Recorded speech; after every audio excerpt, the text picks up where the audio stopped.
राम हनुमत मिलन। राम सुग्रीव की मित्रता। ऋषि मतंग के आश्रम में माता शबरी से भेंट करने के पश्चात श्री राम और लक्ष्मण पंपा सरोवर के दक्षिण दिशा की तरफ ऋषि मुख पर्वत की ओर महाबली वानर सुग्रीव की खोज में चल पड़ते हैं। ऋषि मुख पर्वत पर पहुंचने पर वे दोनों भाई महाबली सुग्रीव का निवास स्थान खोजने लगते हैं। इसी दौरान महाबली सुग्रीव का एक गुप्तचर उन्हें छिपकर झाड़ियों में से देख रहा होता है। वह गुप्तचर वानर यह बात जाकर महाबली सुग्रीव को बताता है कि ऋषि मुख पर्वत की ओर दोनों व्यक्ति आ रहे हैं, जिनका बाना किसी ऋषि या मुनियों के जैसा है, लेकिन उनके कंधे वीरों जैसे हैं और कंधों पर धनुष बाण भी है।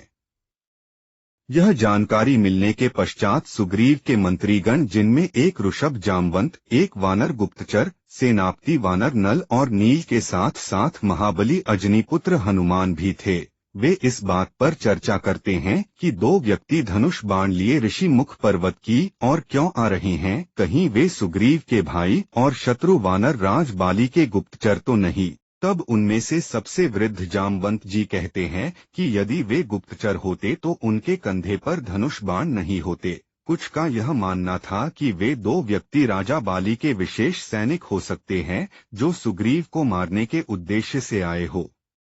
बहुत देर तक मंत्रणा करने के बाद जब कोई निष्कर्ष नहीं निकल पा रहा था, तब सुग्रीव ने चतुर और बुद्धिमान महाबली हनुमान से सहायता मांगी। उस समय महाबली हनुमान श्री राम के ध्यान में ही मग्न थे।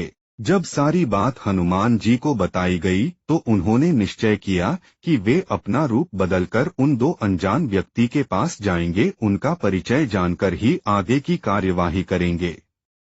तब हनुमान जी ब्राह्मण पंडित का रूप धारण करके श्री राम और लक्ष्मण के पास जाते हैं।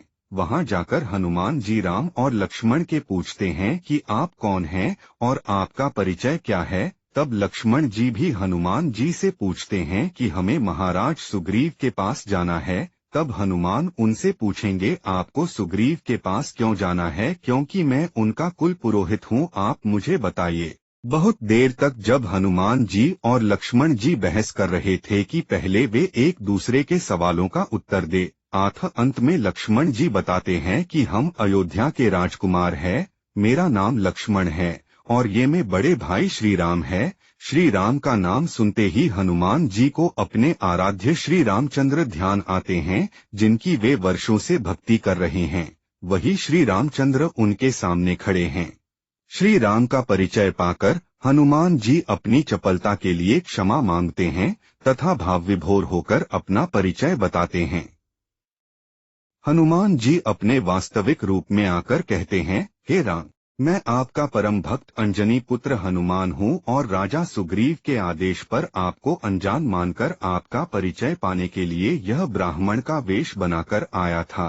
तब बातों ही बातों में श्री राम और लक्ष्मण जी भी अपनी यात्रा का सारा वृत्तांत हनुमान जी को बताते हैं कि उनको माता शबरी ने भेजा था और वे दोनों सुग्रीव से मित्रता करने आए हैं।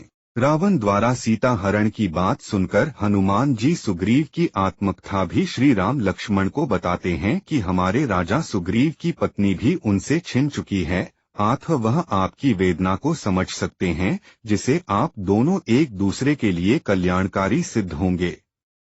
तब हनुमान जी राम और लक्ष्मण को सुग्रीव के निवास स्थान पर चलने के लिए कहते हैं, लेकिन वहां का रास्ता काफी दुर्गम होने के कारण हनुमान जी विराट रूप बनाकर श्री राम लक्ष्मण को अपने कंधों पर बिठाकर हवा में उड़ते हुए सुग्रीव के पास ले जाते हैं। श्री राम लक्ष्मण के सुग्रीव से भेंट होने के पश्चात वे दोनों एक दूसरे की आत्मकथा बताते हैं तथा एक दूसरे की सहायता करने का वचन देते हैं। वहीं पर हनुमान जी लकड़ी द्वारा अग्नि प्रकट करके राम और सुग्रीव को मित्रता की शपथ लेने के लिए कहते हैं। सुग्रीव और श्री राम की मित्रता होने के पश्चात सुग्रीव श्री राम से कहते हैं कि हे मित्र, हनुमान ने हमें आपकी पत्नी सीता के हरण का सारा वृत्त बताया है, इसलिए मैं माता सीता की खोज करने में आपकी पूरी सहायता करूंगा। जब आपका कार्य सफल हो जाएगा तो मित्रता है तो आपसे भी अपना कार्य सिद्ध करवाने की आशा में रखता हूँ। सुग्रीव के बातें सुनकर श्री राम कहते हैं कि हे मित्र, मित्रता का अर्थ यह नहीं है कि पहले आप मेरा कार्य करें और बाद में मैं आपका कार्य करूं। मैंने आपसे मित्रता की है, इसलिए मेरा पहला धर्म यही है कि मैं पहले आपकी समस्या तथा कष्टों का समाधान करूं। हनुमान जी ने आपके भाई बाली और आपकी शत्रुता के बारे में मुझे पहले ही बता दिया है और बाली ने आपके साथ अन्याय किया है, इसलिए आपका मित्र होने के नाते पहले मैं आपको आपकी पत्नी तथा खोया हुआ राज्य वापस दिलाऊंगा। मैं आपको यह वचन देता हूँ कि बाली कल का सूर्यास्त नहीं देख पाएगा। और अंत में श्री राम कहते हैं कि मेरे रघुवंश के यहाँ परंपरा रही है कि प्राण जाए पर वचन ना जाए, इसलिए मैं अपने प्राण देकर भी अपने वचन को निभाऊंगा।